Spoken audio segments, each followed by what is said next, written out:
Imagine um vasto oceano de conhecimento. Desde pequenos, somos ensinados a navegar por ele, mas muitas vezes nossa bússola não é a observação direta, e sim o que nos é contado. O tempo, as emoções humanas, os eventos históricos, o funcionamento do nosso corpo, a posição da Terra no universo, tudo isso são verdades que aceitamos, mas que raramente questionamos. Mas o que acontece quando começamos a questionar?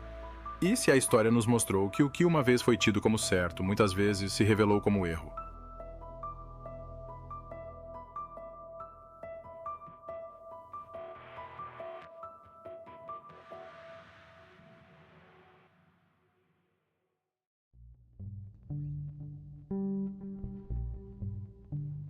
Ao longo da história, vemos um padrão intrigante. Aquilo que uma vez foi considerado verdade absoluta, com o tempo, se provou incorreto. No século XVII, por exemplo, acreditava-se firmemente que a Terra era o centro do universo. Essa crença, que se alinhava com a visão religiosa dominante na época, era ensinada nas escolas, defendida pelos eruditos e sustentada pela Igreja. Quando Galileu Galilei, baseado em suas observações astronômicas, sugeriu que o Sol, e não a Terra, era o centro do universo, ele desafiou diretamente essa visão. O resultado foi uma feroz perseguição. Galileu foi julgado pela Inquisição, condenado à prisão domiciliar pelo restante de sua vida. E seu trabalho foi proibido. Hoje, olhamos para essa história com uma mistura de perplexidade e ironia, perguntando-nos como algo tão evidentemente verdadeiro para nós poderia ter sido tão violentamente rejeitado naquela época. No século XIX, a situação não era muito diferente em outros campos. A medicina, uma área que hoje consideramos científica e baseada em evidências, estava imersa em práticas que hoje nos parecem bárbaras e absurdas. Médicos receitavam narcóticos perigosos, como a morfina, para crianças com sintomas de resfriado comum.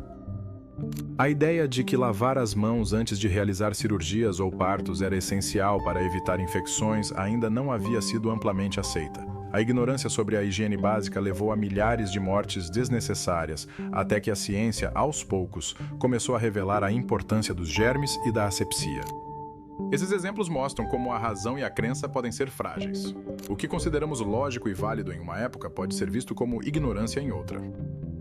A filosofia, a moralidade e a política estão repletas de argumentos que, apesar de parecerem racionais, baseiam-se em premissas subjetivas e frequentemente falaciosas.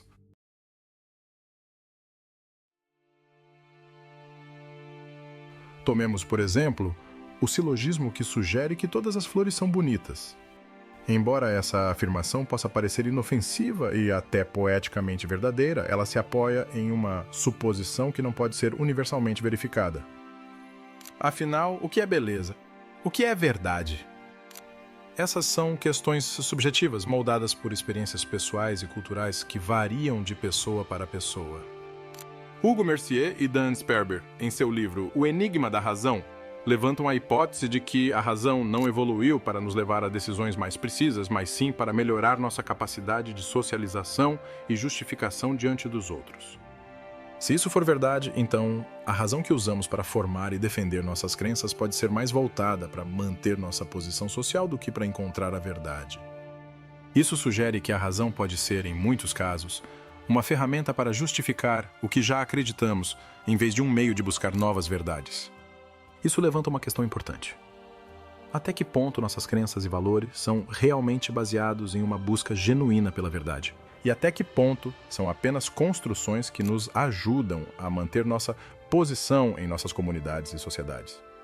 Se a razão é, em grande parte, um mecanismo de justificativa social, então precisamos estar cientes das limitações dela. Precisamos questionar não apenas as crenças dos outros, mas também as nossas próprias. Devemos reconhecer que, como seres humanos, somos suscetíveis a erros, vieses e influências sociais que podem distorcer nosso entendimento do que é verdade e do que é certo. A história humana é um cemitério de ideias, outrora consideradas verdadeiras, mas que agora vemos como equivocadas. Se a razão, como sugerem alguns, é mais uma ferramenta social do que uma busca pela verdade objetiva, talvez a melhor maneira de avançar seja reconhecer nossos próprios limites. Devemos abordar nossas crenças com ceticismo, entender que somos propensos a erros e que nossa visão de mundo está sempre em evolução. No final, talvez a chave para sermos menos errôneos seja sermos mais curiosos e humildes. Em vez de defender nossas crenças com veemência, podemos buscar entender melhor as dos outros, exercitando a empatia e a compaixão. Afinal, o verdadeiro poder da razão pode estar não em provar que estamos certos, mas em reconhecer que sempre há algo mais a aprender.